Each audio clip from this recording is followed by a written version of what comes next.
Entremos con los puntos de entrada para la transformación.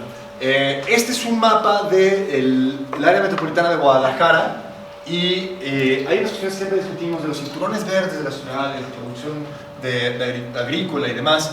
Y lo curioso es que muchas de nuestras ciudades, por una cuestión histórica, tienen ya esos cinturones verdes. O sea, no es que tengas que poner las pilas como gobierno y generar algo donde no existe nada. Por ejemplo, aquí Guadalajara tiene al norte la barranca de Huentitán, que es una barranca, una zona natural. Luego tiene una zona boscosa por aquí. Esta zona de aquí al lado es una zona del Valle de Tezistán, donde se produce, tiene los mejores rendimientos de maíz del país, pero que se está urbanizando porque está creciendo esta mancha urbana. Es decir, con muy poca facilidad se podría cerrar un cinturón verde en la ciudad de Guadalajara. Y a partir de ahí controlas el crecimiento de la mancha urbana, generas comida de cercanía, ¿no? Y preservas también tus espacios naturales conectados con los espacios agrícolas. Esto sucede en muchas ciudades de nuestro país. ¿Por qué? Porque naturalmente nuestras ciudades se establecieron en los lugares donde había más fertilidad y hay mucha gente que sigue produciendo alimentos. La zona nopalera de mayor producción del país está en la Ciudad de México, ¿no? Entonces por eso es Milpalta. O sea, y no tenemos noción de eso. Pensamos en la Ciudad de México siempre como este monstruo hiperurbanizado y tiene zonas de producción agrícola. Hay una dimensión revolucionaria y transformadora alrededor de los alimentos y de la producción de alimentos, ¿no?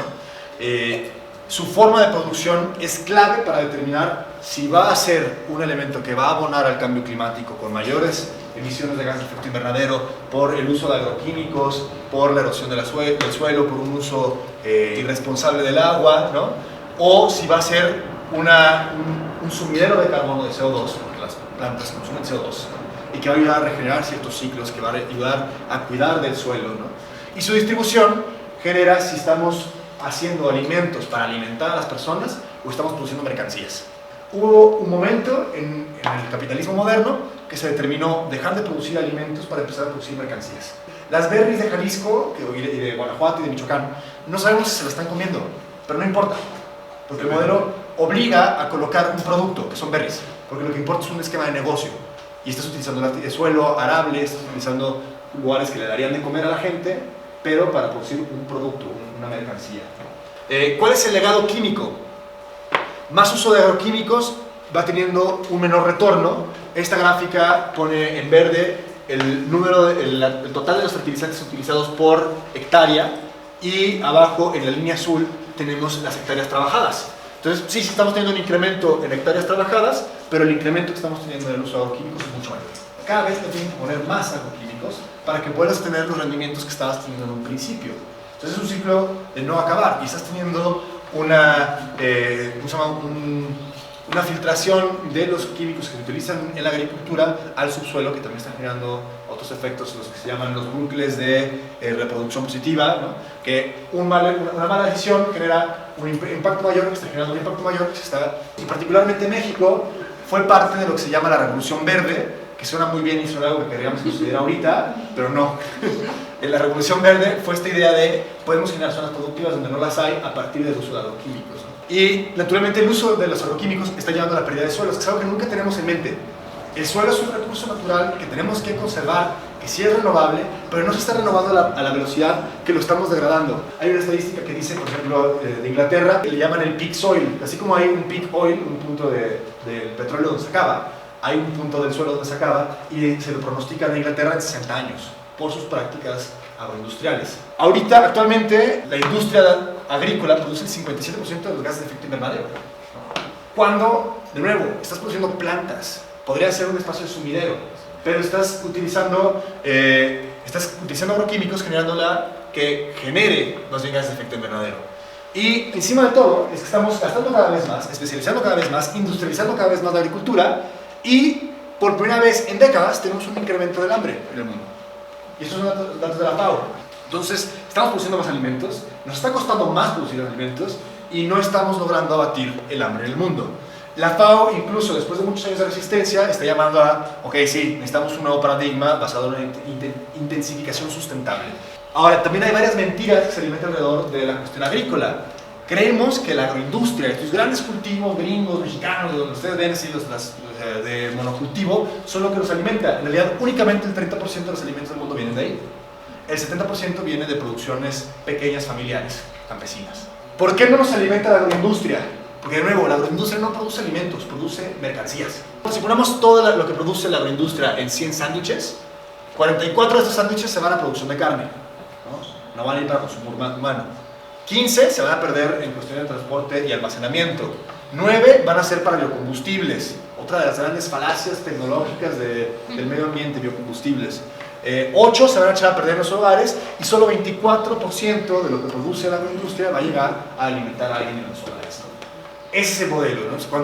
Cuando tienen ese amigo, esa amiga vegana que les rompen las pelotas con la producción de la carne, la amiga vegana tiene razón, o sea, sí hay algo de verdad ahí. En efecto, estamos destinando una cantidad absurda de recursos en darle de comer a los animales, que los vamos a matar y que aparte están creando gas metano, etc., ¿no? Pero bueno, sí hay un gran punto ahí, ya lo que acaba ahorita Carlos, la cuestión de los cambios individuales son el piso mínimo de la congruencia, pero todavía no empezamos a cambiar nada. Y encima tenemos pues nuestra realidad mexicana, ¿no? Y infantil, desafortunadamente, de obesidad, ¿no?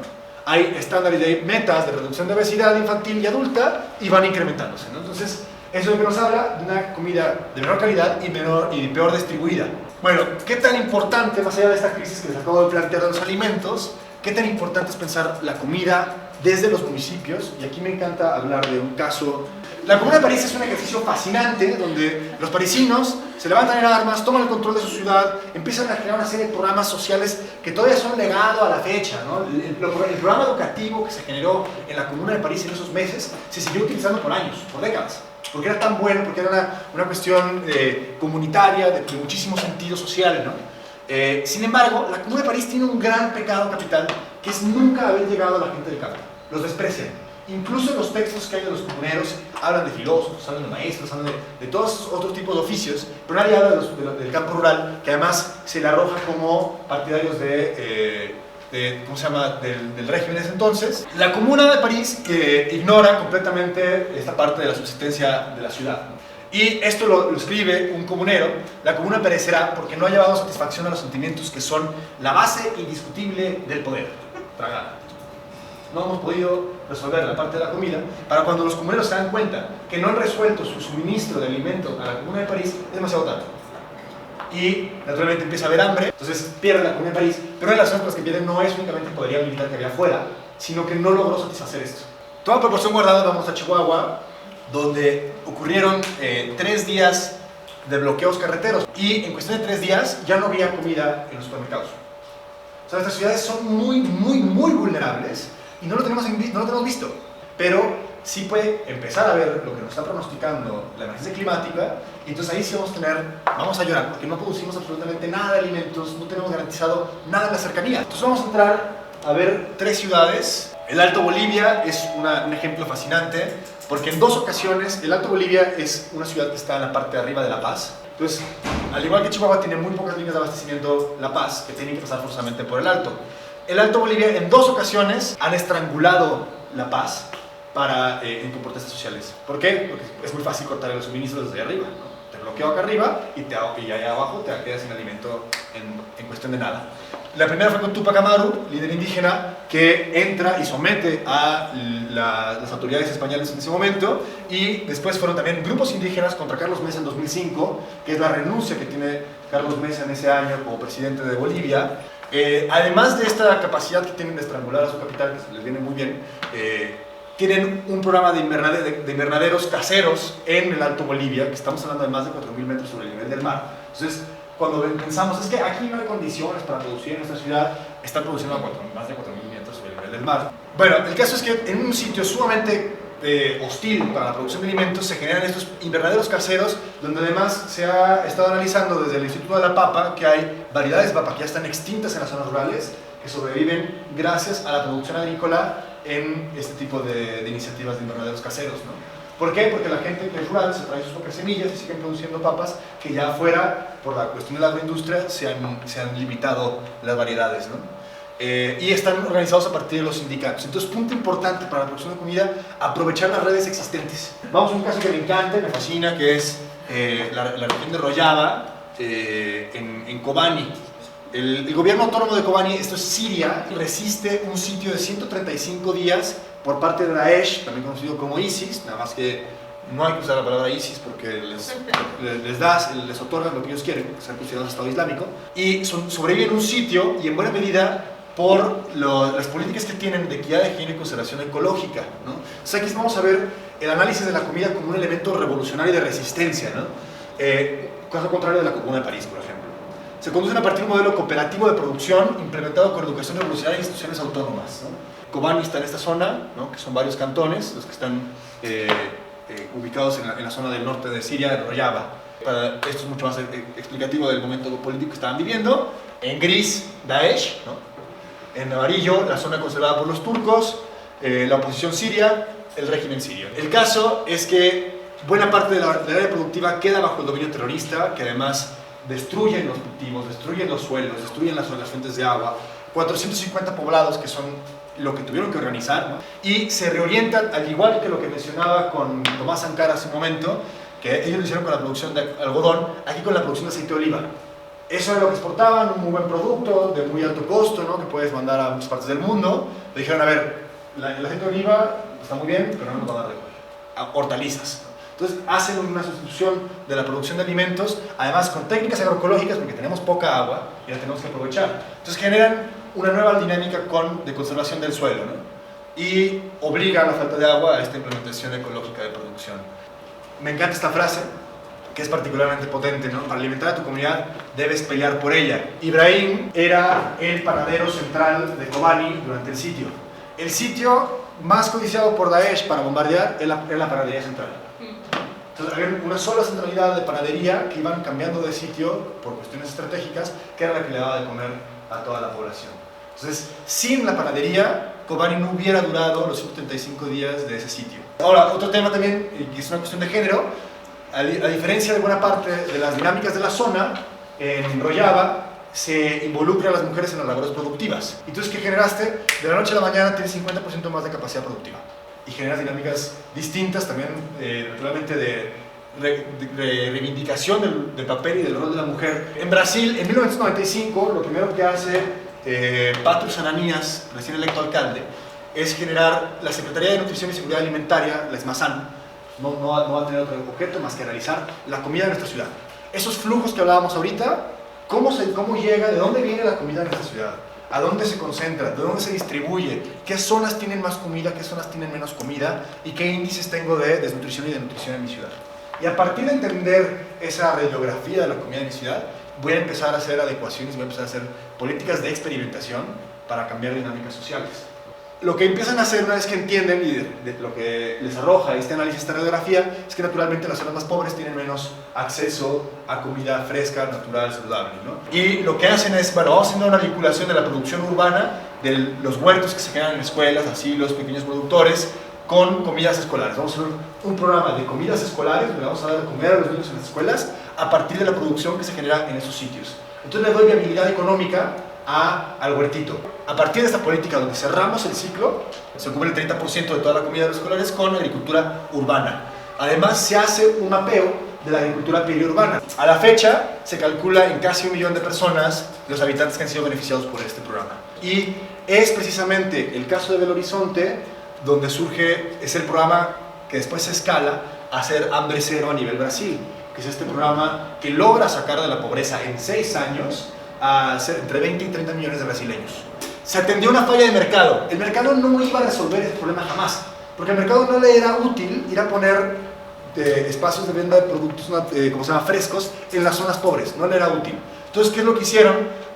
A los vendedores de la ciudad les dicen: ¿quieres vender en las zonas ricas de la ciudad? ¿Quieres vender en Polanco? Te tienes que ir a poner los fines de semana a vender comida subsidiada en las zonas periféricas. En las periferias tienes gente que sigue cultivando, además están desconectados. Nadie les compra a los productores periurbanos porque no tienen grandes lotes y, de nuevo, nuestra lógica de alimentos ahorita es de mercancía. O sea, Walmart te va a decir: si tú no me puedes garantizar 5 toneladas, no me interesa. A los productores de la periferia les generas viabilidad económica. A los consumidores de la periferia les generas oferta porque no tienen. Porque si analizamos por qué comen papitas, o sea, alguien ha ido a comunidades indígenas en Chiapas, por ejemplo, ¿qué encuentras en las tienditas de las comunidades? Coca-Cola, papitas y galletas. Y cigarros. O sea, encuentras pura basura. Y por eso y lo irónico es que producen ellos alimentos, ¿no? Y a partir de esos acomodos obligatorios empiezas a generar, a parchar los errores y las fallas del mercado, ¿no? Y aparte, ahí está una clave, es una política local. O sea, ¿por qué y volviendo a hablar en lo que dice Bookchin, ¿por qué es importante lo local? El presidente municipal de Belo Horizonte es un vecino de Belo Horizonte. No le tienes que platicar las carencias de las zonas, no le tienes que platicar la escasez del agua, no le tienes que platicar las inclemencias del clima, las conoce porque vive ahí. Y a su equipo también, y a sus familiares, o sea, la gente que está en el ayuntamiento conoce la localidad. El licenciado secretario que está en la Ciudad de México, redactando la política, no tiene una idea de un carajo de qué sucede. Otro ejemplo importante, el movimiento de los pueblos en transición. Empezaron en Inglaterra, pero ya hay más de 1000 pueblos en transición, incluidos algunos aquí en México, que buscan entenderse la sustentabilidad desde la localidad, o sea, desde lo local. Primero vamos a arreglar los problemas que tenemos aquí, vamos a ser sustentables, autosuficientes y tener soberanía alimentaria, y después ya vemos qué onda con el resto, ¿no? ¿Qué han hecho ellos? Así como hacían en el Esmazán la radiografía de alimentos, hacen radiografías económicas de entender cómo se mueve el dinero en una localidad, y desde ahí vamos a hacer ajustes. Entonces, una de las conclusiones que sacaban en Totnes, en Inglaterra, hicieron esta radiografía, este blueprint, y lo que arrojaba era: si la gente que vive en Totnes gasta 10% más de sus compras en las tiendas locales y no en los supermercados grandes, estaremos inyectándole 2 millones de libras esterlinas a nuestra economía local, que empieza a circular. Es dinero que no se va a ir. Hay que también empezar a pensar en los flujos, así como hablábamos de los flujos de los energéticos y los materiales y del agua en estas ciudades, pensar en el dinero como un flujo. Parte de los esquemas que generan estos momentos de transición es las monedas locales. Hacen monedas paritarias con la moneda del país. ¿Pero qué generas con eso? Es una moneda que solo puedes gastar en Brixton.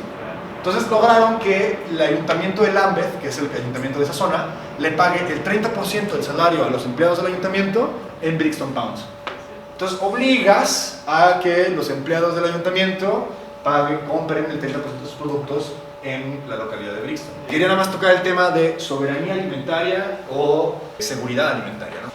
Desde movimientos campesinos se promueve la lógica de la soberanía. ¿Cuál es la diferencia? Seguridad alimentaria es poderle garantizar a la población el acceso a alimentos de calidad y punto. La soberanía alimentaria es la capacidad de tener alimentos de calidad y la posibilidad de decidir cómo se producen y qué se produce de alimentos, ¿no? O sea, cuestiones socioambientales vinculadas a la producción de alimentos, ¿no? Y eso no se puede bajo el esquema de agroindustria que estamos planteando. O sea, las zonas urbanas que tienen que volver a sus orígenes, ¿no? Al sentido que nos dio el vivir en una colectividad que tiene un fin muy básico, ¿no? Comer y no matarnos. Estamos hablando de un escenario sumamente inestable, lo que no sabemos qué va a pasar en 10, 15 años. Pero si logramos resolver, y por lo menos no vamos a morir de hambre, ya vamos de gane. Y además, una cuestión importante cuando se nos habla de la automatización de los procesos, la agroecología requiere mano de obra humana, ¿no? Entonces, es una manera donde podrías mantener empleada a la población en pequeños proyectos, ¿no? Colectivos, aprovechar el potencial agrícola que se está perdiendo. Ahorita les hablaba de Tezistán, que tiene récords históricos de producción de maíz, y es tierra que se está perdiendo, se está convirtiendo en fraccionamientos. Emplear las redes existentes, como mencionaba con el caso del Alto Bolivia, ¿no? ¿Qué redes existen? ¿Qué ya está sucediendo en mi ciudad que podemos aprovechar y devolverle la calidad de derecho humano a la alimentación? Dejar de pensar en los alimentos desde la vista del productor y el derecho que tiene el productor de ser rentable y en un mercado. No, hay que alimentar a la gente tiene que comer, y tenemos que hacerlo sin destruir el medio ambiente. Para mí esos dos temas son claves si queremos ver una transformación real, sistémica, y creo que la alimentación para nuestras ciudades es un punto de entrada fundamental.